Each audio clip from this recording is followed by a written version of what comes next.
Hi viewers, வாங்க வாங்க வாங்க. இன்னைக்கு பாருங்க, யாரும் என்னோட சேனல் பாக்குறீங்களா அவங்கள சப்ஸ்கிரைப் பண்ணுங்க, லைக் பண்ணுங்க. ஓகே வீவர்ஸ், இன்னைக்கு பாருங்க, நேத்தி வச்ச மீன் குழம்பு என்ன இழுக்குதையான்னு சொல்லுவாங்களா, அதே மாதிரி நேத்தி வச்ச வத்த குழம்பு அவ்வளவு அளவுக்கு சுண்டக்காய் போட்டு சுண்ட செஞ்சிருக்காங்க. அவ்வளவு வேற லெவல்ல இருக்குங்க. இன்னைக்கு பாத்தீங்கன்னா, அதுவும் பாத்தீங்கன்னா வாழைத்தண்டுன்னு பார்த்தா ஒன்னு ரெண்டு இல்லைங்க, இவ்வளவு ஒரு பெரிய பெரிய பீஸுங்க, 3 பீஸுங்க. அந்த அளவுக்கு அவ்வளவு அருமையா கட் பண்ணி கை வழிக்காம அந்த அளவுக்கு செஞ்சிருக்காங்க. அதுவும் டேஸ்ட் பார்த்தீங்கன்னா சிறு பருப்பு போட்டு அந்த அளவுக்கு அருமையா இருக்குங்க. அப்புறம் பாருங்க, இதுலயே பாத்தீங்கன்னா வடன் பாத்தீங்கன்னா மசால் வடைங்க, சும்மா குட்டியா அதான் மசால் வடைனா டேஸ்டே வேற லெவல்ல ப்ரௌனிஸா செஞ்சிருக்காங்க.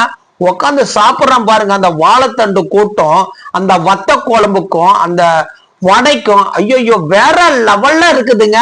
அப்புறம் பாத்தீங்கன்னா, இன்னைக்கு பாத்தீங்கன்னா என் மனைவி எல்லாமே ஒரே நேரத்துல எல்லாமே செஞ்சிருக்கிறதுனால சாப்பிட்றதுக்கு வாயு வேணும், வயிறு வேணுங்க.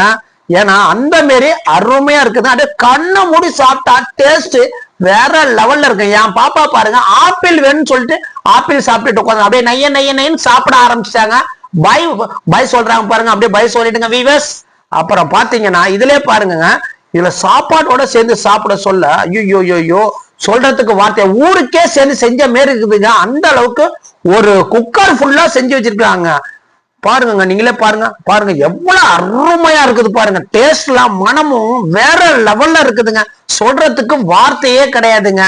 பாருங்க, அப்படி சாப்பிட சொல்ல ஐயோ, அதுவும் மசால் வடைலாம் டேஸ்டே வேற மாதிரியா இருக்குதுங்க. சொல்ல முடியலங்க.